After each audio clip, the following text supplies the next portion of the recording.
Être entrepreneur, il faut vraiment se battre jour et nuit. Il faut garder bien en tête que la majorité de ces entreprises, en général, font faillite. Les startups africaines attirent beaucoup d'intérêt et certaines sont devenues des entreprises mondiales. Mais pour y arriver, elles ont besoin d'une chose, d'investissement. Aujourd'hui, on reçoit Michael Ajar, un investisseur spécialiste de l'Afrique. Il a investi dans certaines des plus belles startups du continent et dans cet épisode, il m'a expliqué comment il analyse les startups, le type d'entrepreneur qu'il recherche et les nouvelles tendances qu'il voit aujourd'hui. Un bon exemple, ça peut être Chari, quand on a fait le premier investissement en 2020. Le Maroc était quasiment inexistant en termes de marché capitaliste. Il y avait peut-être 2 ou 3 fonds localement. Dans l'Afrique, comme on disait, il y a quelques grandes économies qui volent un peu la vedette au reste du continent. Mon conseil, c'est vraiment de choisir. Michael, bienvenue sur le podcast. Merci, c'est vraiment un plaisir d'être là. Super content de te recevoir sur le podcast. Je discutais avec un ami juste enfin il y a quelques jours avant le podcast, qui me disait, Michael Ajar, il a un des plus beaux portefeuilles startup en Afrique. Et voilà, il me disait que tu avais été très très belle startup en portefeuille. Et l'objectif aujourd'hui, c'est de parler d'investissement en startup, en particulier en Afrique, mais pas que, de parler marché, écosystème startup, et de comprendre un petit peu pourquoi tu investis, dans quoi tu investis et qu'est-ce qui t'intéresse actuellement. Avec grand plaisir. Merci beaucoup encore de nous recevoir. Il y a une phrase que tu as pas mal dit, que j'ai vue dans pas mal d'endroits, qui est en anglais, mais que je vais essayer de traduire, qui est que tu penses qu'en Afrique, le talent, en particulier entrepreneurial, est beaucoup plus présent ou beaucoup plus diffus et existant en Afrique que le capital, en particulier le venture capital, donc l'investissement dans les startups. Est-ce que tu peux m'expliquer pourquoi tu penses ça et quel impact ça a? Bien sûr. Non, avec grand plaisir. Écoute, comme tu sais, moi j'ai grandi à Nouakchott en Mauritanie, donc un des marchés les moins desservis au monde en termes de capital, même au-delà même du capital risque. Et j'ai eu la chance de pouvoir être éduqué à l'étranger. Et en fait, quand j'étais au travers de mes études, quand j'ai été exposé un peu à la euh, Silicon Valley, j'ai découvert un nouveau type d'entrepreneuriat. Sachant que j'ai grandi quand même dans une famille très entrepreneuriale qui a entrepris en Afrique depuis déjà plus de 70 ans, au cours de 3 ou 4 générations, dans des industries plus conventionnelles. Donc en fait, dans la Silicon Valley, j'ai découvert l'entrepreneuriat dans le numérique, le digital, et j'ai découvert en fait un nouveau type de financement, qui est le financement sur la base de la croissance, et déjà d'un certain nombre de jalons de croissance. Et donc, en fait, c'était des notions qui m'étaient relativement nouvelles.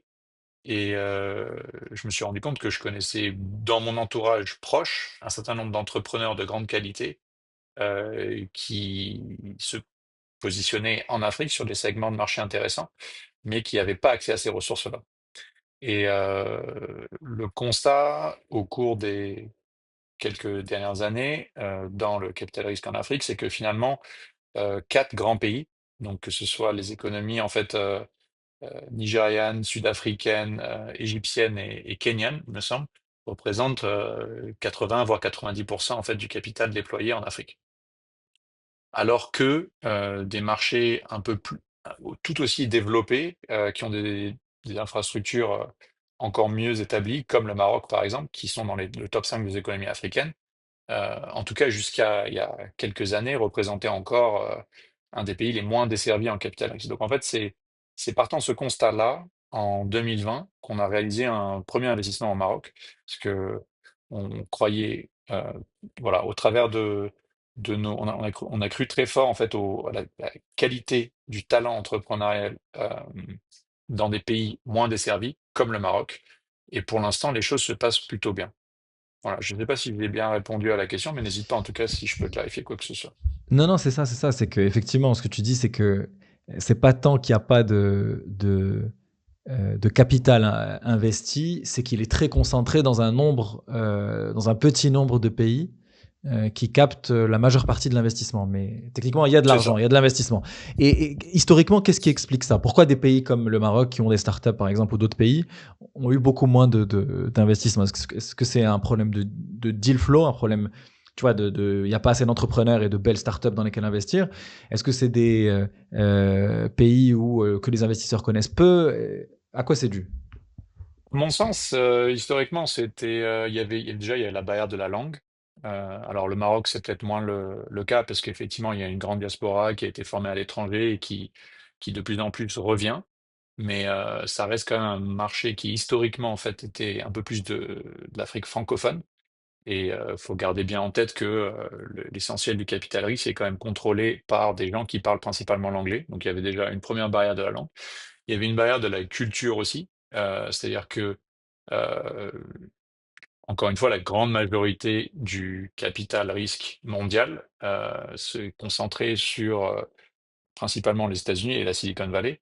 Alors, de plus en plus, effectivement, il y a des ouvertures géographiques, mais l'Afrique, ça, c'est une toute petite minorité. Et dans l'Afrique, en fait, comme on disait, il y a quelques grandes économies qui volent un peu la vedette au Hmm. reste du continent. Euh, donc, Et, il y a une ouais, partie. enfin, je veux dire, ils veulent la vedette et plus il y a d'investissement, plus il y a de belles boîtes et donc en fait ça nourrit un petit peu l'écart, je pense. Voilà. Après, il faut reconnaître que effectivement, la taille du marché marocain, du fait, si tu veux, même juste tout simplement de la démographie, n'est effectivement peut-être pas aussi Ouais, aussi importante que grande. voilà que celle de Ouais. l'Égypte ou le Maroc ou Nigeria, le Égypte, Nigeria. Afrique du Exactement. Sud, bien sûr, bien sûr. Kenya, je me Après, rends pas compte quelle taille c'est. Ça doit être un peu plus grand que le Maroc ou même pas, taille. pas beaucoup, non. C'est le contre-argument en fait du Kenya systématiquement, c'est de dire que en fait le Kenya c'est un peu la gateway pour le reste de l'Afrique Ouais, de l'Est. de l'Est, effectivement. Et qui est une zone Alors, très intégrée, ouais. 56 millions exactement. d'habitants, quand même. Ouais. Voilà. Donc, en fait, nous, si tu veux, le raisonnement, c'était exactement le même pour l'Afrique francophone et le Maroc. Et c'est comme ça que, en fait, l'aventure a commencé avec Smaïl et Sofia en 2020 en se disant, voilà, c'est des entrepreneurs qui sont capables de s'étendre sur un périmètre Afrique franco, Hmm. euh, Ismaël et de, Sophia voilà, de chez Ali. de chez Ali, exactement. Donc tu disais tout à l'heure que tu avais grandi dans une famille très entrepreneuriale en Mauritanie. Tu peux m'expliquer un petit peu dans quel contexte tu as grandi euh, Est-ce que tu as baigné un petit peu dans des écosystèmes, tu vois, business ou pas? Dans quel secteur? Pour comprendre un petit peu de quel background tu viens. Bien sûr. Écoute, moi jusqu'à 30 ans, en fait, j'étais le seul autour de la table familiale qui est pas monté son affaire. Après, il faut garder juste en tête que monter son affaire dans le tissu familial dans lequel j'ai grandi, c'était principalement voilà, un cabinet dentaire, une, euh, une entreprise d'immobilier, des entreprises semi-industrielles ou d'hospitalité. Donc c'était effectivement très entrepreneurial, mais très industrie conventionnelle. Et moi, j'ai toujours été un peu plus digital, un peu plus tech. C'est ce qui m'a poussé en fait à aller à l'étranger et à- pour les études dans un premier temps, et ensuite à rester travailler dans la Silicon Valley. Et donc oui, le marché, donc les réalités entrepreneuriales en Afrique, je connais bien. J'ai grandi entouré d'entrepreneurs. Euh, mais après, donc au travers des études et mon parcours professionnel, j'ai pu découvrir en fait le, la partie de l'entrepreneuriat dans le digital et numérique qui était assez nouvelle finalement pour moi. Et donc c'est à la suite d'un MBA que j'ai décidé de me lancer euh, avec P1. Ouais. Quand tu lances P1, donc tu passes quelques années chez Areva dans pas mal de pays à l'international, tu bouges pas mal, tu fais un MBA, tu disais à Stanford, où tu t'intéresses un petit peu à l'investissement et de plus en plus à la tech. Euh, Comment tu décides de monter ton fonds avec un focus Afrique? Est-ce qu'à ce moment-là, tu hésites tu vois, plutôt monter un fonds aux US ou dans d'autres écosystèmes qui sont forcément plus développés où il y a plus d'investissement? Euh, Qu'est-ce qui te pousse vraiment à te dire j'ai envie de monter un fonds et qui soit focus Afrique? Écoute, c'est vraiment une expérience qui s'est construite au cours des années. C'est-à-dire qu'en 2014, j'ai réalisé un premier investissement comme business angel et j'ai décidé donc en fait de placer de l'épargne sur quelques entrepreneurs et tous les 1 ou 2 ans, je faisais des petits chèques comme business angel. Donc ça s'est fait au fur et à mesure des années et ça a pris beaucoup de temps. Euh, le constat étant toujours le même, c'est-à-dire que j'ai vu que des entrepreneurs africains qui avaient beaucoup de mérite, n'avaient pas accès au capital, en fait, même Mmh. du capital d'amorçage. Et donc ça a commencé voilà, il y a plus d'11 ans déjà. Euh, et en fait, entre 2014 et 2017, donc j'avais réalisé quelques investissements perso avec mon épargne à moi. Donc effectivement, quand j'étais Areva, j'étais expat à 25 ans, j'ai réussi à épargner un peu d'argent et euh, l'idée était enfin, plutôt que d'investir dans de l'immobilier ou dans un portefeuille d'actions obligations comme un certain nombre d'amis, je souhaitais en fait investir dans des entrepreneurs qui m'inspiraient et qui avaient osé faire quelque chose que j'avais pas osé faire moi-même, qui était en fait de lancer une entreprise dans le digital en Afrique. Voilà, et puis le but c'était vraiment d'apprendre. C'est-à-dire que j'ai longtemps hésité en fait à rejoindre une de ces startups au tout début, avant même de faire mon premier chèque. Et je crois que le cœur y était, mais la raison n'y était pas. J'avais du mal à quitter un poste en expat, rester dans une entreprise respectée, pour rejoindre une startup. Et donc, en fait, l'idée, c'était de construire un portefeuille et d'avoir un peu un objectif de découverte et d'apprentissage au cours des années qui suivent. C'est comme Et ça co que c'est. Ouais. Tu vois, tu apprends à investir et après tu montes un fonds et faut qu'on en parle sur ta thèse d'investissement, toutes les belles boîtes dans lesquelles tu as investi, et cetera. Mais le moment où tu arrêtes d'investir plutôt en business angel et tu lèves un fonds qui est à toi Ça, c'était où après tu Stanford. c'était après Stan- Stanford et Stanford, là, à c'était ce pour moi la moment case un peu c'était la case nécessaire où je me suis dit, bon voilà, si tu veux, quand j'ai postulé pour Stanford, c'était exactement mon dossier de candidature, c'était de dire, voilà, je suis ingénieur, je suis opérationnel, j'ai une expérience entrepreneuriale, j'ai fait une expérience dans un grand groupe, mais j'ai jamais levé de fonds, j'ai jamais structuré un véhicule, j'ai jamais institutionnalisé quoi que ce soit. C'est quelque chose que je faisais comme ça, au travers de syndicats avec quelques amis. On a monté une première SPV, une deuxième SPV, une troisième SPV. Et en fait, le but, c'était de construire un réseau et de s'entourer de mentors qui puissent m'aider en fait à institutionnaliser et à construire en fait une practice. Mais la passion a toujours été pour l'Afrique et j'ai franchement jamais vraiment été intéressé par faire du venture, enfin de monter en tout cas un véhicule aux US. Le but mmh. était toujours de se positionner sur le marché, ce que je connaissais le mieux finalement, et où je sentais que j'avais un accès en fait à des entrepreneurs de qualité qui n'avaient pas la chance d'accéder à ce capital-là en fait. Je veux bien que tu me racontes un peu, tu vois, la transition. Commencer par investir en business angel, structurer des SPV, nous expliquer un peu ce que c'est et ensuite lever un vrai entre guillemets «un vrai fonds», structuré, institutionnalisé. Tu peux m'expliquer un peu ce process-là? Bien sûr, comme je t'ai dit, ça s'est fait sur 11 ans, quoi. Donc c'est pas comme si tout avait été planifié depuis le début, hein. Mmh. Donc entre 2014 et 2017, donc c'était au travers d'un certain nombre de rencontres, des investissements opportunistes dans des entrepreneurs africains qui construisaient la première génération, je dirais, de, de business models digitaux en Afrique. Et donc, au travers du MBA, la question se posait, quid de la suite? Et est-ce que il y avait une opportunité marché suffisamment importante pour vraiment déployer du capital institutionnel? Question à laquelle j'avais pas forcément la réponse. Et donc, en fait, on a levé un premier fonds qu'on appelle un fonds pilote, euh, qui faisait en tout et pour tout, avec les SPV, une douzaine de millions, et qui a été déployé sur 24 entreprises, dont chez Ali au Maroc, et qui s'est plutôt bien passé. Et c'est au terme en fait du déploiement de ces fonds-là, donc qui sont finalement, c'était entre 2020 et 2022 ou fin 2022, ouais, c'est ça. Euh, donc on a réussi en fait à démontrer qu'on avait accès à des entrepreneurs, qu'on était capable de déployer du capital dans des entreprises de qualité, qu'on était capable d'apporter de la valeur et qu'on était capable sur quelques-unes, donc c'était deux ou trois de ces positions, de liquider au moins une partie en fait de la quote-part et de retourner un peu de capital aux investisseurs. Donc en fait, en 2-3 ans,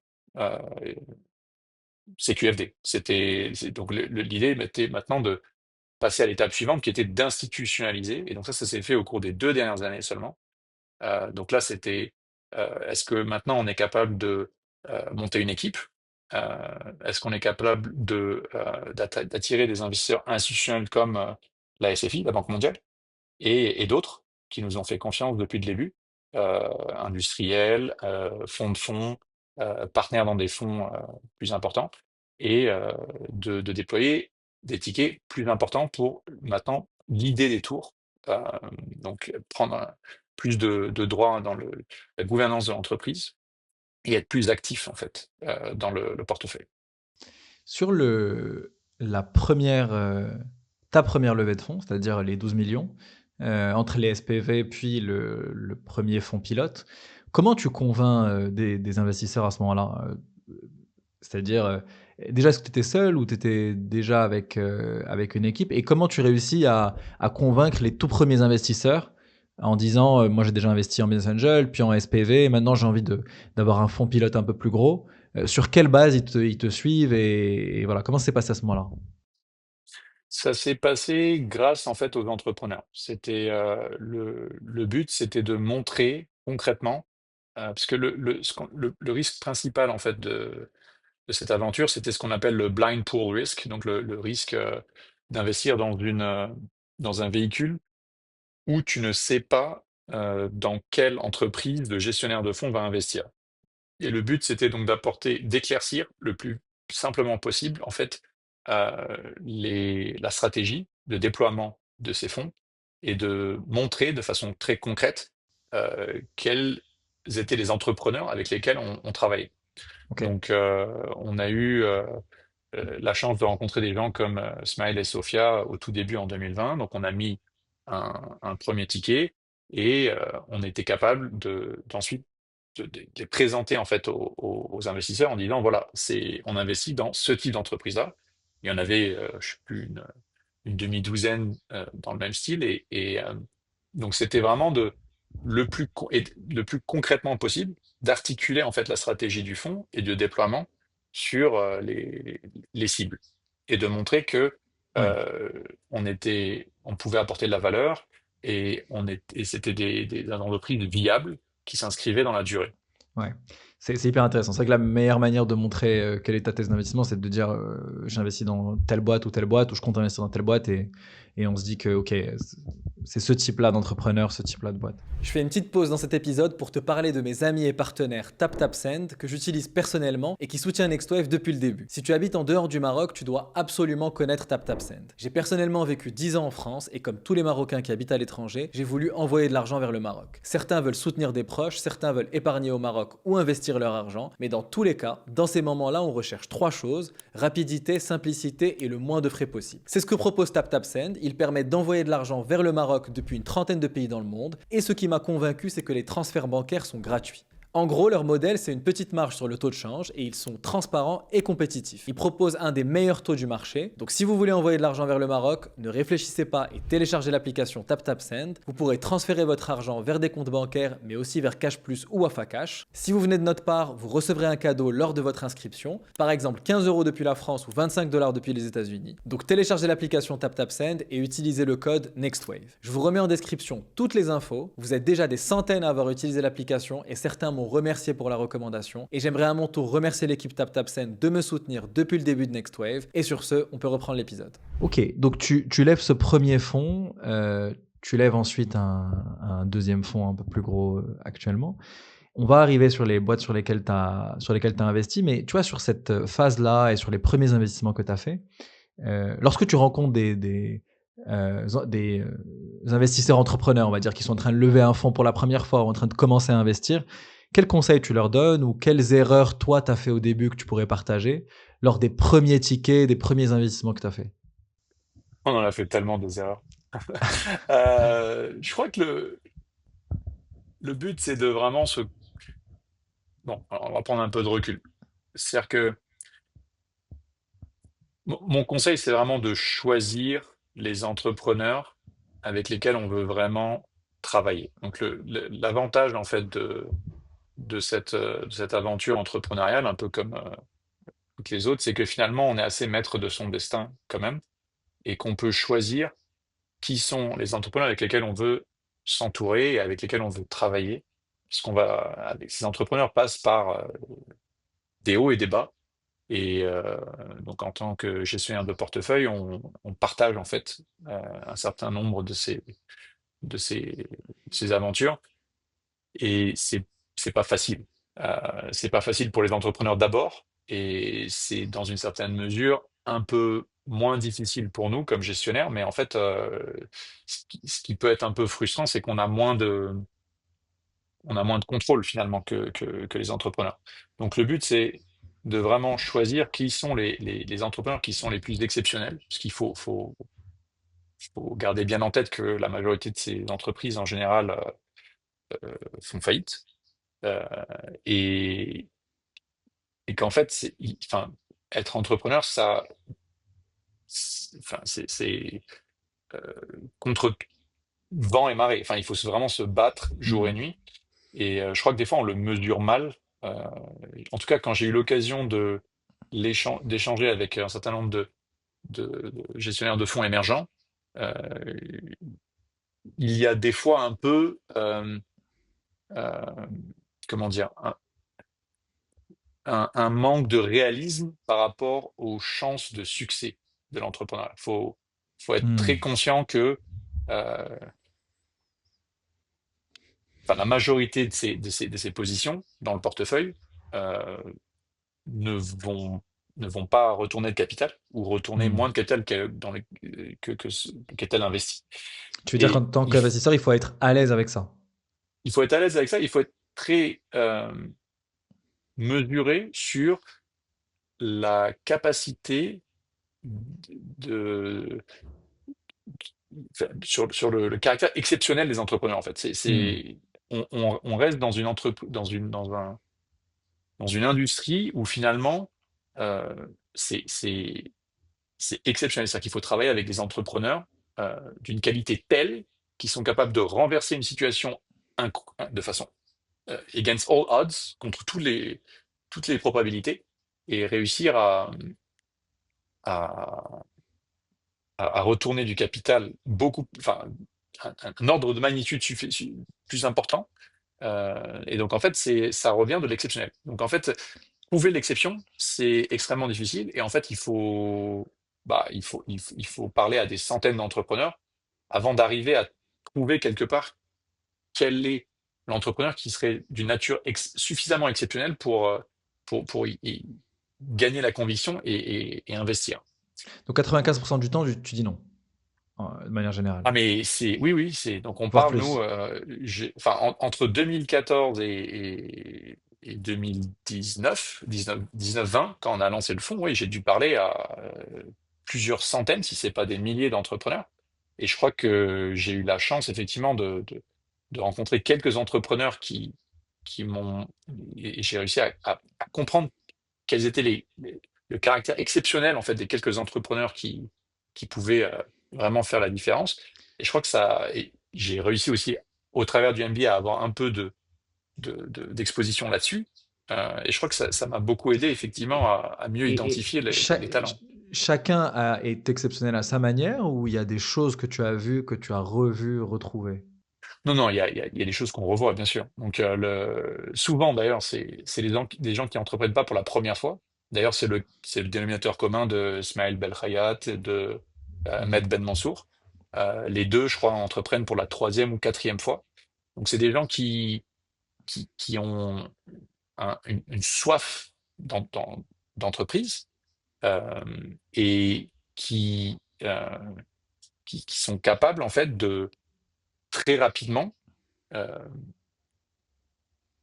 de catalyser, de convaincre une équipe, d'attirer des talents, de catalyser du capital et et donc en fait c'est assez magique finalement. Donc effectivement il y a des points en commun, il y a beaucoup de résilience, il y a beaucoup de capacité de conviction, de convaincre les investisseurs, de convaincre des employés. Euh, et de passer au travers en fait de périodes extrêmement difficiles où la majorité des gens jetteraient l'éponge, Mmh. quoi.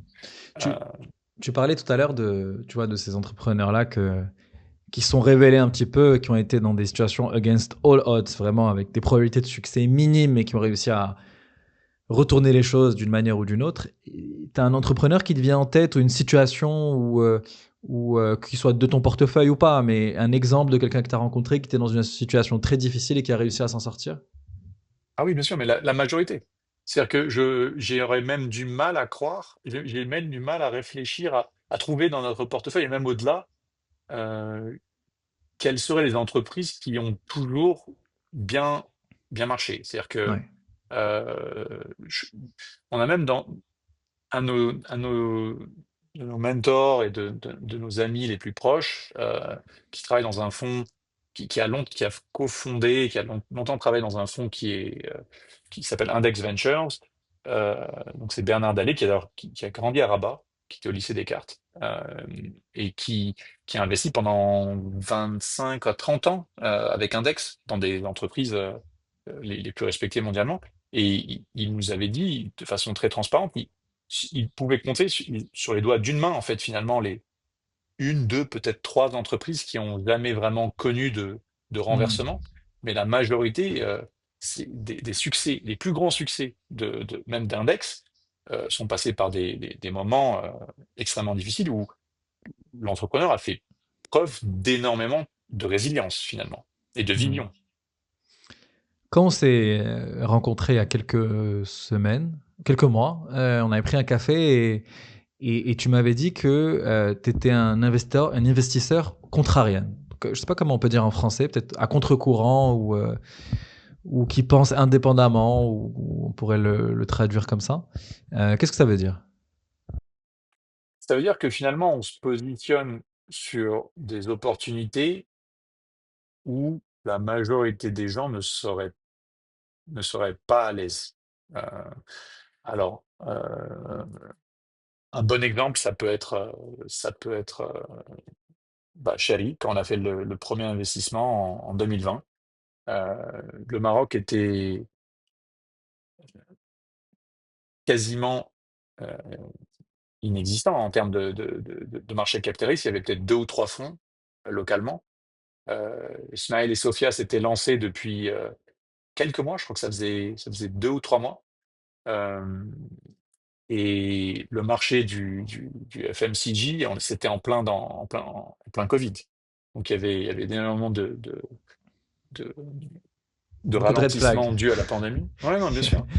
Et donc effectivement, c'était un marché difficile, qui capitalistiquement requérait quand même un certain nombre de besoins en fonds de roulement, une pandémie mondiale, et une géographie qui était exotique même pour l'Afrique. Et malgré tout, donc on a décidé de se positionner sur le tour, on a pris le lead sur le premier tour de table. Euh, voilà, donc en fait, c'est-à-dire que il faut arriver en fait à avoir, et bon, mais il faut garder en tête que, encore une fois, quand on a fait cet investissement, on avait déjà investi en Afrique depuis quelques années. On connaissait nos amis de SocoWatch qui avaient commencé au Kenya en 2016 ou en 2017, je crois, qui avaient réussi à construire un premier business au Kenya qui s'était étendu sur la sous-région, qui commençait déjà à valoir plusieurs dizaines de millions. Donc on avait vu en fait au travers de nos investissements comme business angel, euh, des entreprises du même, dans la même catégorie qui avaient réussi en fait à se créer une niche sur un marché comme le Kenya, qui, comme tu le disais tout à l'heure, finalement n'est pas beaucoup plus gros que le Maroc. Et donc en fait, on a vu, quand on s'était positionné sur ce tour-là, déjà un potentiel pour faire une croissance ou un retour de plus de 10 fois notre investissement initial. Et finalement, c'est ça qui nous a vraiment aidé, c'était d'avoir une vue panafricaine et une connaissance sur d'autres entreprises, d'autres entrepreneurs qui avaient réussi en fait à faire ce tour de force. Et ça, combiné avec la qualité de l'équipe et la complémentarité finalement de Smile et Sophia, euh, nous ont convaincus pour se lancer. Donc Du c'est coup, en fait, contrarian dans ce que tu dis, parce que tu as le côté géographie, en fait, où vous investissez pas que dans les quatre plus grosses économies, start-up, les Big Four, mais aussi au Maroc, dans d'autres pays.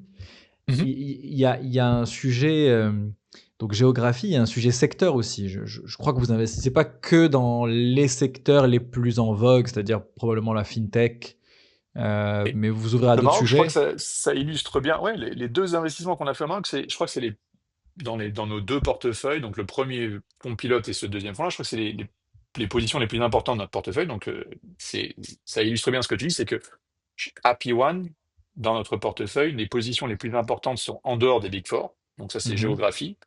Ensuite, c'est effectivement sur la catégorie. Donc l'hospitalité, c'est peut-être un des secteurs qui a le moins bien marché mondialement, à part Hmm. Airbnb peut-être, mais Oh, Airbnb, ouais.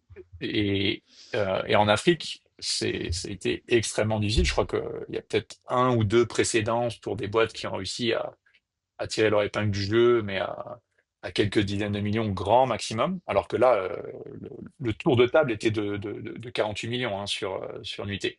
Donc effectivement, donc, il y a géographie, il y a catégorie de business.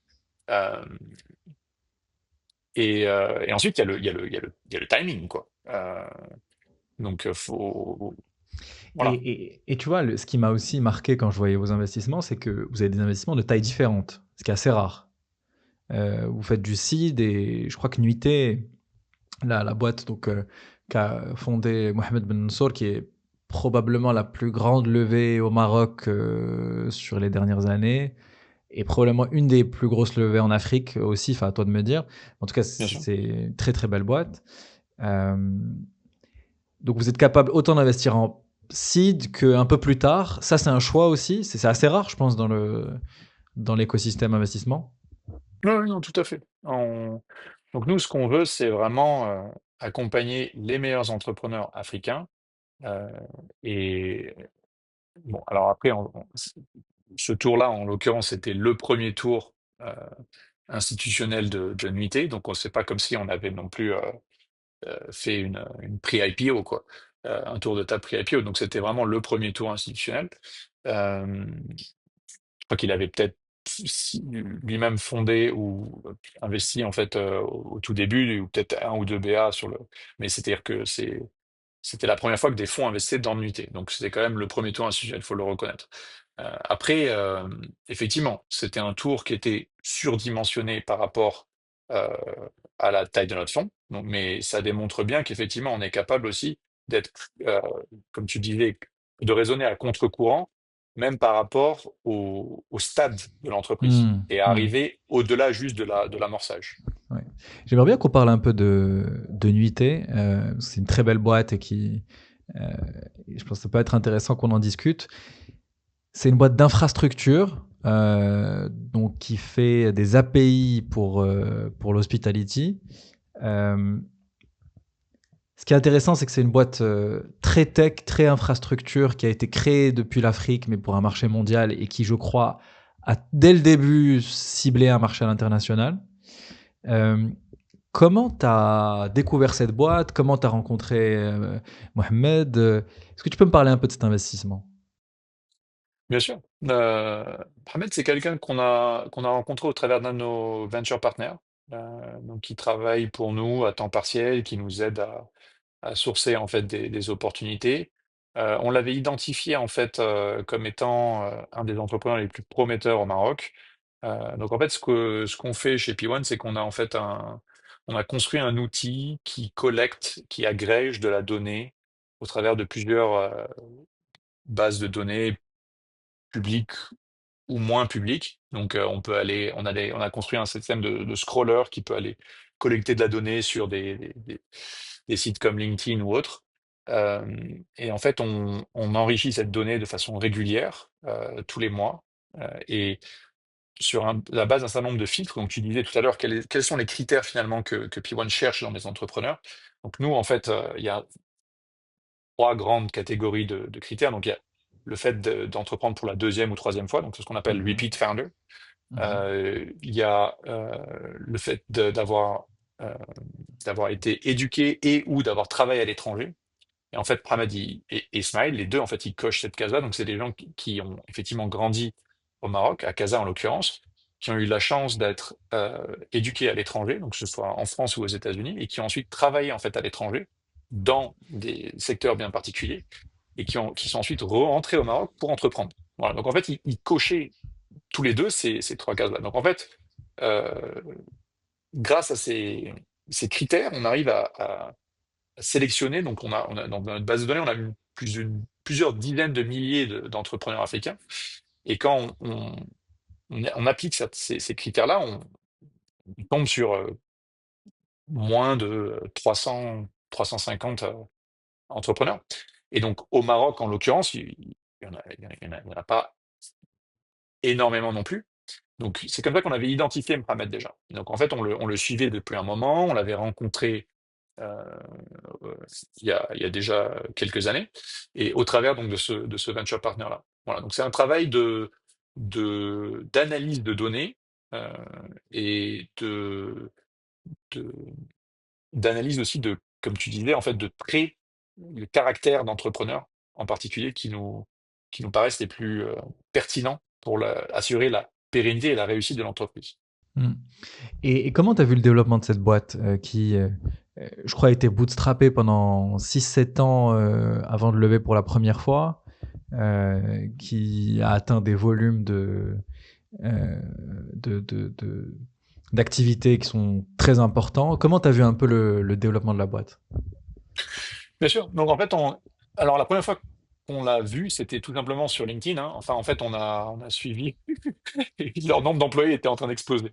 Donc enfin, souvent c'est un des indicateurs Ouais, qu'on en suit fait, en fait avec ouais. nos outils de data science pour voir en fait quelles sont les boîtes qui sont en plus forte croissance en Afrique.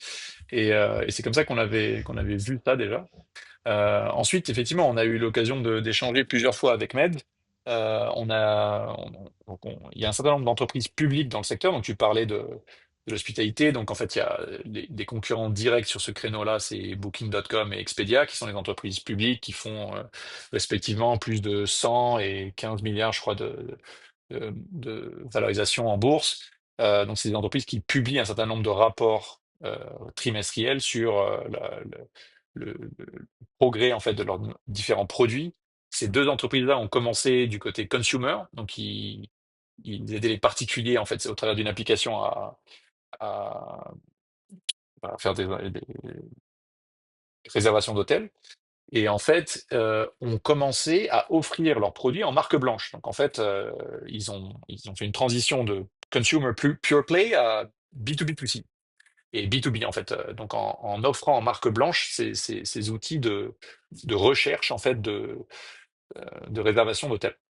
Et donc la combinaison en fait d'une lecture un peu macro euh, avec effectivement euh, donc des entreprises publiques qui se lançaient dessus sur ce créneau donc de B2B avec des outils d'API et qui commercialisaient en fait ça à principalement des fintechs. Alors on a vu l'émergence en fait de plus en plus de fintech comme Revolut, comme Nubank, comme d'autres, qui veulent se positionner maintenant comme des super apps, donc qui veulent monéti- augmenter la monétisation en fait de leurs produits banquiers avec d'autres produits. Donc le cas le plus connu, c'est bien sûr American Express, qui cherchait à se distinguer finalement de Visa et Mastercard et s'est positionné sur un outil en fait de réservation d'hôtels et carte de paiement pour les frais de déplacement.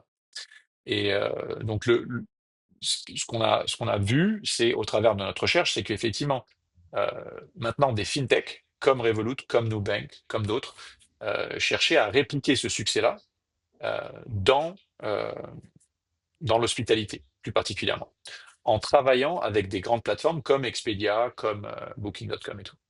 Et ce qu'on a vu dans Med, c'était la capacité à euh, innover et à créer en fait un pure play B2B. Parce que forcément, quand on est Booking.com ou Expedia, la majorité des revenus restent euh, au travers des consumers. Donc il y a un déséquilibre un peu structurel entre le business actuel et le business futur. Donc c'est Mmh. un peu la question. En fait, finalement, ils vivent un peu une transformation de leur business de la même façon que Netflix est passé finalement de vendre des DVD enfin, de louer des DVD à créer leur propre content et le vendre en ligne.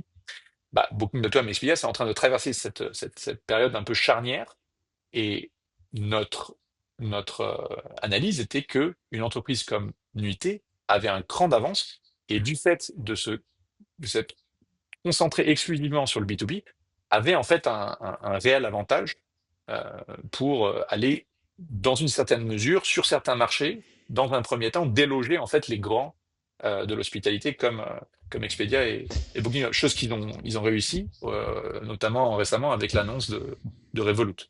Parce que ces gros-là, ils ont des incentives différents. C'est-à-dire qu'ils ont un marché déjà qui fonctionne bien, qui fait des milliards et qui est plutôt du côté consumer. Donc, ils vont effectivement aller du côté B2B.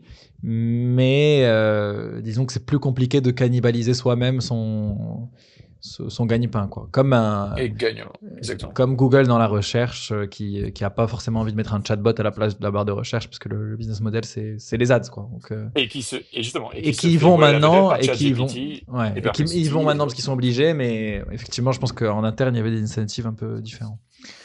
Tout à fait. Heu, on parle, tu vois, du continent africain depuis tout à l'heure, mais je pense que tu vois, c'est une idée, c'est un concept. En réalité, il y a 54 pays qui sont tous différents et qui sont des économies, des cultures différentes. Comment tu vois un peu ce sujet? Est-ce que tu as vraiment dû comprendre marché par marché? Bien sûr, seulement les marchés dans lesquels tu investis, mais je veux dire, dans cela, tu as dû comprendre marché par marché. Est-ce qu'il y a des zones quand même qui sont homogènes d'un point de vue culturel? Euh, Tu vois, comment tu as fait ton apprentissage un petit peu du continent avec ses différences, ses complexités, ses cultures? Bien sûr, écoute, il y a des recoupements. C'est-à-dire que, alors, l'avantage, c'est qu'on travaille de façon étroite avec d'autres gestionnaires de fonds sur des marchés émergents comme l'Amérique latine ou l'Asie du Sud-Est. Et il y a des parallèles qui se créent. Ce qu'on aime bien dire, par exemple, c'est que finalement, l'Égypte et le Nigeria ressemblent dans une certaine mesure à ce qui a pu se passer en fait au Mexique et au Brésil ou au Vietnam et en Indonésie, dans respectivement les régions d'Amérique latine et d'Asie du Sud-Est. Donc en fait, ce qu'on a fait, c'était un travail d'échange de données avec un certain nombre de gestionnaires de fonds qui étaient un peu plus avancés que nous dans ces régions des marchés émergents. Et on s'est entouré de personnes qui à la fois connaissaient l'Afrique euh, et comprenaient en fait les différentes natures des modèles sur lesquels on se positionnait. Donc c'est un travail de recherche euh, qui, qui est très chronophage, mais qui, une fois qu'on arrive à échanger avec un certain nombre d'experts, euh, on peut trianguler finalement entre ce qui s'est passé dans d'autres marchés émergents, la connaissance du terrain, donc effectivement les taux de pénétration de cartes euh, dans les différents pays africains, les différents besoins en termes de segments de marché, euh, et,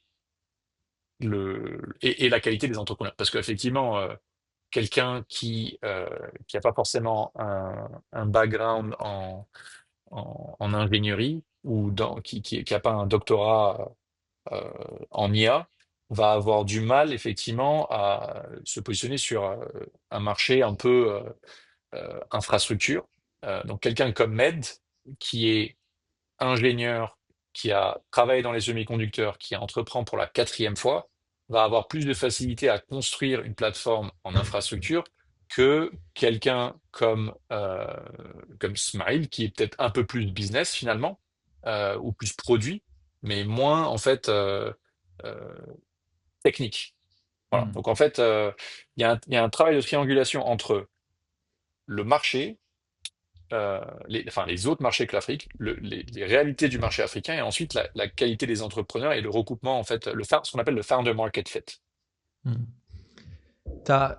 Dans ces marchés-là, tu as des entrepreneurs qui, heu, visent des marchés qui sont profonds, comme l'Égypte, comme, le Nigeria, comme le Maroc pour certains secteurs, comme, celui de Smaïl, et tu as ces entrepreneurs comme Med qui, construisent finalement depuis l'Afrique, mais pour des marchés, soit régionaux, soit internationaux, et qui, tu vois, pour l'exemple de Nuité, qui ont une équipe au Maroc d'ingénierie, donc qui vont pouvoir, tu vois, en quelque sorte avoir un edge, compétitif grâce à ça.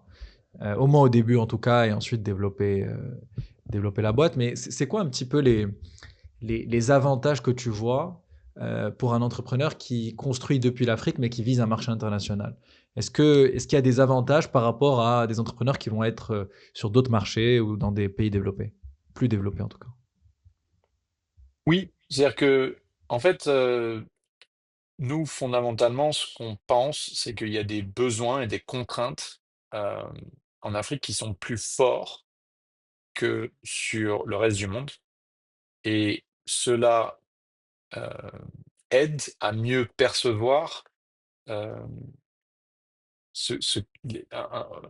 les besoins. Donc, en fait, ça peut aider à définir une première version du produit, enfin un MVP, Minimum Viable Product, et ensuite et, à tester en fait son exportabilité.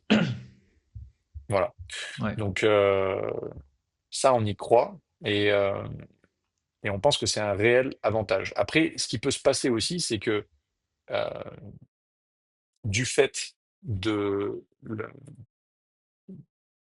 la relative informaalité en fait du marché, tu peux aussi avoir accès à des données pour mieux en fait entraîner tes algorithmes Mhm. et tu as, tu peux avoir aussi des avantages avec des régulateurs qui réalisent qu'il y a un tel besoin et qui veulent promouvoir en fait la réussite d'entrepreneurs locaux. Donc ça, c'est des choses qui ont joué en notre faveur et qu'on a vu en fait se, se dessiner au cours des dernières années et qui devraient normalement jouer encore une fois en la faveur des entrepreneurs dans les années à venir. Donc Donc ça, ça, ce que c'est tu vois, c'est des boîtes qui, du fait d'une régulation qui va être plus favorable que dans des marchés hyper régulés, vont avoir plus de place, plus de données, plus de moyens d'avancer rapidement d'un point de vue produit, au début. voilà. Alors c'est à peu près ça. C'est-à-dire que on va dire qu'un entrepreneur comme Nourdine, par exemple, Taibi de Yassir, va avoir une facilité à décrypter le marché des taxis algériens. Et au lieu de monter au casse-pipe finalement et de faire un peu comme le playbook Uber qui était de, euh, de rentrer sur le marché dans des zones grises et de rentrer en frontal en fait avec les autorités et de ne pas être en conformité avec la réglementation, va être capable de manœuvrer et de trouver en fait la bonne formule pour construire un produit scalable dans un marché comme l'Algérie en restant en conformité par rapport aux réglementations locales et de par cet avantage-là, va pouvoir consolider finalement un avantage sur un marché conséquent comme l'Algérie. Et ensuite pouvoir rajouter des briques technologiques comme le paiement digital, mais aussi d'autres régions et d'autres pays annexes. Ouais, ok. J'aimerais bien qu'on parle un peu de secteurs, des secteurs dans lesquels tu investis. Bon, depuis 2-3 ans, on parle beaucoup d'IA. On a beaucoup parlé des modèles pendant un moment, et donc des grosses boîtes qui construisent ces modèles-là. Mais aujourd'hui, c'est quoi ton focus sur l'IA? Tu vois, est-ce que c'est plutôt sur des applications concrètes? Est-ce que tu parlais d'infrastructure tout à l'heure. Euh, Là, après 2-3 ans, on a beaucoup parlé d'IA. Aujourd'hui, quels sont un petit peu les sujets qui te semblent les plus intéressants pour investir? Bien sûr. Donc effectivement, nous, ce qu'on recherche dans ce qu'on appelle l'application layer, en fait, qui est le donc c'est la verticalisation d'un certain nombre de modèles fondamentaux, donc que ce soit Gemini dont on parlait ou ChatGPT ou autre, et l'entraînement de ces modèles sur un secteur bien particulier. Alors, un bon exemple, ça peut être l'éducation. Quand tu le sais mieux que moi, l'éducation est un secteur qui est euh, en relative, enfin, qui est relativement peu approvisionné en fait il y a un nombre grandissant finalement la population africaine est la plus jeune au monde, la plus grandissante au monde, mais la population de profs ne l'est pas. Ou c'est peut-être les populations les moins grandissantes. Et donc en fait, il y a un vrai déséquilibre structurel entre le nombre de profs et le nombre d'élèves. Voilà. Donc là, typiquement, c'est une thèse sur laquelle on a travaillé. Et tu retrouves finalement ce même type de problématique dans la santé, par exemple, avec les médecins et les besoins en santé, les patients. Donc là, l'IA a un vrai rôle à jouer. C'est-à-dire que si tu arrives à entraîner ces modèles euh, et à les agréger et à trouver les bonnes données fiables pour aider en fait à optimiser ou ou à augmenter finalement le ratio d'élèves par rapport aux profs ou de patients par rapport aux docteurs, bah c'est gagnant, gagnant, gagnant. C'est-à-dire que les hôpitaux vont se faire plus d'argent parce qu'ils arrivent à collecter plus de plus, euh, Peuvent traiter plus de patients. plus de frais, voilà. Les docteurs vont arriver à traiter plus de patients et les patients vont avoir accès au bon docteur ou au bon prof, enfin, si on est étudiant. Voilà. Donc Ouais. en fait, donc ça c'est la première strate, ce qu'on Mhm. appelle application layer. Et donc là, ça peut être, le but, c'est de verticaliser dans des secteurs particuliers comme la santé ou Ou l'éducation. l'éducation, ces modèles-là et les entraîner pour pouvoir en fait arriver à améliorer la productivité des professions libérales comme dans la santé ou l'éducation. Après, il y a ce qu'on appelle un peu plus les modèles infra ou adjacents à infra qui peuvent être un peu plus techniques, comme on disait. Donc là, ça peut être aussi bien euh, de l'authentification, comme par exemple cette opération qu'on a fait en Éthiopie avec Better Off. Et donc là, on s'est- c'est un secteur un peu plus pointu où on s'est rendu Mhm. compte que finalement, la majorité des produits qui étaient disponibles sur le marché euh, avaient un certain nombre de fonctionnalités limitées, en tout cas pour le produit freemium, gratuit. Et donc le postulat de base était de construire un modèle open source, donc qui est gratuit et qui est qu'on peut customiser, adaptable aux besoins de l'entreprise, euh, pour, euh, pour mieux aider les gestionnaires d'applications à authentifier, en fait, à prévenir de, euh, de fraude. Parce qu'en fait, avec l'agentification, aujourd'hui, on ne sait pas si c'est vraiment Mohamed ou si c'est son agent IA qui va commander un- bah, son McDo ou ses courses. Ouais. Et en fait, c'est au travers d'une authentification plus fiable qu'on arrive à mieux identifier les transactions frauduleuses ou non. Voilà. Ça, Donc en fait, c'est une boîte intéressante. Je voyais dans justement Better Haute. Ce que je trouve intéressant, c'est deux choses. D'abord, c'est un solo founder, je crois, qui a monté la boîte tout seul. Un ouais, Éthiopien c'est qui a un monté génie. la boîte seul. Donc j'ai vu des articles où effectivement il est présenté comme un génie et il a l'air d'être un génie parce qu'il a monté la boîte seul. Et le deuxième truc, c'est qu'il fait un play communautaire, c'est-à-dire que c'est un Discord avec pas mal de développeurs. Tu peux me parler un peu plus de la boîte et du fondateur et comment il a monté ça? Bien sûr. Donc Barakat, c'est quelqu'un de formation, c'est un musicien. Voilà. Donc ça en dit long sur le personnage. Il a appris à programmer il y a moins de 4 ans. Il a monté une première boîte euh, pendant laquelle il a en fait vu et reconnu en fait les besoins en authentification et il s'est rendu compte que les produits sur le marché qui répondaient aux fonctionnalités dont il avait besoin euh, coûtaient extrêmement cher. Et donc c'est exactement ce que tu dis, c'est-à-dire il est parti du postulat que ce type de fonctionnalité devrait être offert gratuitement, euh, d'autant plus que euh, on s'inscrit dans une vague d'agentification et qu'en fait, il y a un besoin de prévention contre la fraude. Voilà, donc c'est quelqu'un qui est plutôt artiste, qui est effectivement très communautaire, qui a eu une première expérience entrepreneuriale, qui a expérimenté en fait le besoin et qui en quelques mois, hein, c'est en moins d'un an, a réussi à construire cette librairie d'authentification open source qui est devenue une des un des produits open source. Il a fait en moins de 6 mois, il a fait plus de 100 000 téléchargements par mois Ouais, de. c'est énorme. Donc en fait, il a battu tous les records. C'est Et donc énorme. c'est ce qui est assez magique, c'est que en fait, les entrepreneurs africains, comme on le disait, donc ils voient parce qu'il y a des contraintes, parce qu'il n'avait pas accès, il n'était pas capable de lever de l'argent pour pouvoir payer une souscription de plusieurs milliers, si c'est pas dizaines de milliers d'euros par an pour remplir ses fonctionnalités. Il a souhaité offrir ces fonctionnalités gratuitement et de par les contraintes qu'il avait, il a eu, il a vu le Hmm. besoin de Ouais. construire un Il y a de la, il produit. y a de la, il y a de la créativité en fait dans les contraintes, quoi. Exactement, exactement.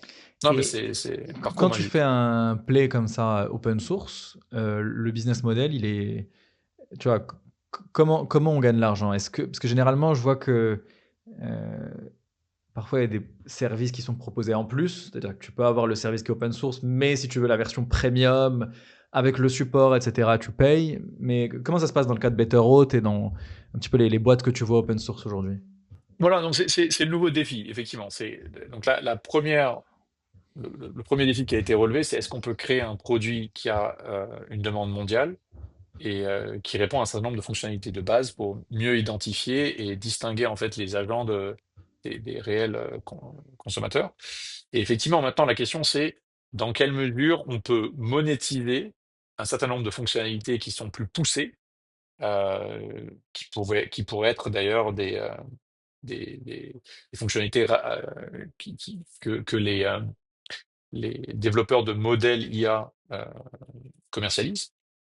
Et donc, en fait, c'est le défi qui est en cours de réflexion. Donc là, on est encore au début de la réflexion, mais on a justement un ami d'ailleurs de Stanford qui est sud-africain, qui a travaillé dans le secteur, que je connais bien, qui était avec moi à Stanford, qui vient de rejoindre l'aventure euh, pour l'aider sur un point de vue business à définir en fait euh, dans le détail quelles sont les fonctionnalités, les quel serait le prix éventuellement qu'un certain nombre d'entreprises sont prêtes à, à acheter. À payer Donc pour des à payer. services en plus. Ouais. Voilà. Ok. Mais Donc ça c'est en ouais, cours de. franchement, histoire super intéressante, je trouve, de Betterhot. Si on parle des autres secteurs dans lesquels tu investis, donc il y a un truc assez cool que j'ai vu, c'est que je crois que vous vous intéressez pas mal à la crypto, et notamment un peu l'intersection crypto-AI, je crois. Euh, Qu'est-ce que vous avez fait en crypto? J'ai vu que tu parlais un petit peu de stablecoin ou de paiement un peu cross-border, donc entre pays, entre régions, grâce à la crypto. C'est quoi ta thèse sur la crypto en Afrique en particulier? Quel type de boîte tu regardes? Quel problème ça peut résoudre? Quel use case tu vois? Bien sûr. Donc en fait, nous, on a développé une thèse sur effectivement ce qu'on appelle les stablecoins, donc qui sont en fait des types de cryptos qui sont indexés sur le dollar, qui sont un peu moins volatiles, comme leur nom l'indique. Et effectivement, C'est des cryptos, mais un égale un dollar, quoi. Donc, quasiment exactement. Voilà. Donc il y en a deux principalement. Il y a Tether USDT et Circle USDC. La dernière Circle qui est rentrée en bourse, je crois le- le- le- l'été dernier. Euh, et donc, en fait, ce sont des technologies qui, à notre sens, répondent à un besoin fondamental en Afrique, qui est celui euh, je vais faire des anglicismes horribles, mais la volatilité alors, des moins ça, currencies. mais c'est plus c'est settle, c'est settle the transaction. C'est en fait de pouvoir, Donc c'est c'est accès à des pools de liquidités qui sont beaucoup plus importants. et qui arrivent en fait à encaisser, ouais, c'est ça, je crois que c'est encaisser la transaction le jour même, malgré, comme tu le sais, en Afrique, en fait, pour faire un virement du Nigeria en Égypte, ça te prend en moyenne 3 à 4 jours et ça te coûte $50 au minimum, en fonction de la taille de la transaction. Et en fait, au travers de stablecoin, tu peux avoir la transaction le même jour et tout en gardant en fait ta monnaie. Et, et les frais de transaction sont minimes. Donc en fait, c'est ce qu'on a vu en fait dans cette technologie en particulier, c'était le, le raccourcissement en fait de la durée d'encaissement et l'abattement des coûts des frais de transaction. Voilà. Et en fait, donc en fait, on a investi dans 3 ou 4 entreprises à date. Une au Kenya qui est spécialisée en fait dans euh, la collecte de rémittances de l'étranger vers l'Afrique, en particulier dans le mobile money. Euh, voilà, donc ça c'est le cas d'usage, c'est tu es au Canada, tu envoies euh, T'envoies de l'argent en 500, stablecoin. 600, voilà, exactement. Et en fait, tu le Ok. reçois sur ton M-Pesa en monnaie locale. Donc ça c'est et le off-ramp, ce qu'on appelle le mécanisme de créditation du crédit du mobile money, se fait au travers de cette technologie qui s'appelle Kotani, l'entreprise qui s'appelle Kotani. Euh, alors, dans le même style, au Nigeria, tu as Juicy Way, qui est en fait qui a un niveau un peu plus élevé dans le stack, qui fait de l'orchestration. Donc là, ça aide un certain nombre d'entreprises comme Kotani à mieux orchestrer leurs différents pools de liquidités. Et ensuite, un autre cas d'usage qui est tout récent, c'est un entrepreneur sud-africain qui s'appelle Money Badger, et lui qui en fait aide euh, les particuliers à payer en utilisant leur crypto. Donc alors là, c'est le cas d'usage, c'est tu as un peu de Bitcoin et tu veux faire tes courses. Et en fait, tu payes en utilisant le Bitcoin, mais le, le retailer, le commerçant, lui, reçoit en fait en monnaie locale. Voilà, donc le mécanisme de déboursement et de crédit du portefeuille client se fait au travers de Moneybadge. Donc c'est un peu les Ouais. trois entreprises dans lesquelles on investit dans 3 pays différents. Euh, et le cas d'usage étant de pouvoir utiliser la crypto pour pouvoir dynamiser en fait les paiements et abattre les coûts, les frais. Les frais de transaction entre les pays. Ok. Et c'est intéressant parce que du coup, vous avez une thèse sur ce sujet-là et du coup, vous avez investi sur plusieurs boîtes, sur plusieurs géographies qui font des choses différentes, mais toujours qui s'inscrivent dans cette thèse-là. Donc, c'est intéressant de voir comment vous avez transformé cette thèse en plusieurs investissements. Et lorsque tu parlais de ça, ça m'a fait penser à un autre sujet. Donc, moi, quand j'ai vu crypto, stablecoin, j'ai plutôt pensé au fait que il y a pas mal de pays en Afrique où les currencies, les devises, enfin les monnaies fluctuent. Euh, D'un point de vue investisseur, quand tu es dans un pays et que la monnaie, et que tu investis dans le pays et que la monnaie fluctue, est-ce que ça t'impacte ou pas forcément? Généralement, beaucoup d'entrepreneurs qui sont basés en Afrique ont des boîtes plutôt aux US et donc parfois c'est pas du tout un sujet, mais ils peuvent avoir des clients en Afrique. Enfin, je ne sais pas comment ça se passe, mais à quel point ça vous impacte en tant qu'investisseur? Ça nous impacte. Alors, il y a 3 niveaux de risque, de dérisquement sur lesquels on se positionne. Donc déjà, on investit, comme tu le sais, dans un portefeuille avec différentes positions. Et dans la construction de ce portefeuille, effectivement, on a de l'exposition à des monnaies locales. Donc il y a des entreprises qui vont, comme dans le secteur de l'éducation, comme on parlait tout à l'heure, ou dans la santé, qui vont effectivement collecter des devises locales. Donc eux, si tu veux, ils sont directement corrélés en fait à la devise. Après, tu as des entreprises, comme on disait, dans la crypto, qui, elles, en fait, monétisent sur le spread. Donc, en fait, plus il y a de la volatilité, plus il y a des besoins de, de transférer de la monnaie dans différentes devises, et mieux elles monétisent. Donc, en fait, elles apportent, si tu veux, dans notre portefeuille, une certaine contre-cyclicalité.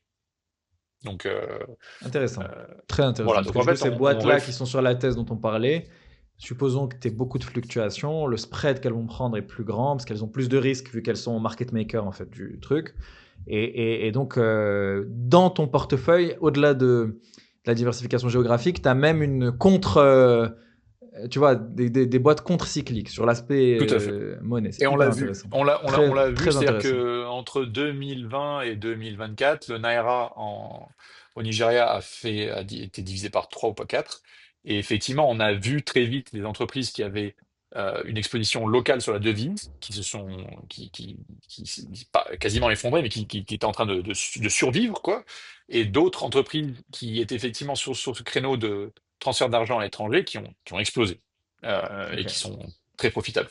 Alors ça, Mm. c'est dans un premier niveau. Après, il y a toute une vague dans laquelle on parlait, c'est euh, les entreprises qui sont de plus en plus qui poursuivent l'export. Donc là, c'est Nuité, c'est le cas parfait, ou Better Earth en Éthiopie. Et donc là, le but, c'est, OK, ça a été construit en Afrique, mais le marché et le besoin est mondial, universel. Et comment on peut construire une force de vente et trouver les bons canaux de distribution pour arriver en fait à créer un succès africain au niveau mondial. Et ça, on le voit de plus en plus, et ça a été accéléré par cette vague IA qu'on a vue au cours des 2, 3 dernières années. On va revenir à l'épisode dans quelques secondes, mais juste avant, je voulais vous parler de quelque chose. Personnellement, j'adore regarder quelles sont les dernières startups qui se lancent au Maroc, mais on n'a pas toujours le temps de rester informé. Donc on a décidé de réunir toutes les startups à ne pas rater dans la Next Wave Startup List. Si vous êtes entrepreneur, si vous cherchez des idées, ou si vous êtes juste curieux et voulez savoir ce qu'il se passe au Maroc, c'est pour vous. Vous pouvez accéder à la liste sur startuplist.nextwave.ma. Je vous mets le lien exact dans la description. Et sur ce, on peut revenir à l'épisode. Peut-être pour finir sur le sujet tu vois, des secteurs dans lesquels vous investissez, il y a le sujet fintech. Je pense que c'est le sujet dont on a le plus parlé sur les dernières années. Euh, Ce qui m'intéresse, c'est peut-être de savoir actuellement quels sont les sujets fintech qui t'intéressent le plus, qui t'excitent le plus. Euh, Est-ce qu'il y a des nouveaux usages ou des nouvelles choses que tu vois en fintech qui sont intéressantes? Bien sûr. Donc nous, en fait, ce qu'on voit dans la fintech et le futur, en fait, en particulier du paiement, c'est d'agent à agent. Donc en fait, euh, tu passes une commande et tu vas avoir en fait un agent assistant qui va s'occuper de faire une réservation pour aller au resto et qui va payer en fait, qui va en fait automatiser la formalisation non seulement de la réservation mais aussi du paiement. Donc ça, on est en pleine réflexion dessus. Il y a une première entreprise dans laquelle on a investi, c'est les anciens d'ailleurs de Paystack qui avaient été rachetés par Stripe et qui travaillent là-dessus, qui s'appelle Lua, qui ont été admis d'ailleurs dans le dernier batch de Y Combinator, qui devrait présenter en décembre prochain. Et c'est exactement ça en fait. Ils accompagnent les grandes marques et les marketplaces à automatiser le processus de paiement et de De réservation, mais aussi support de... client. Voilà. Ah, ok, Ouais, réservation, paiement effectif, juste avec un agent, puis super client. Ok. c'est ça, tout à fait. Ok. Euh, ouais, Donc ça, intéressant. on passe beaucoup de temps dessus. Ouais.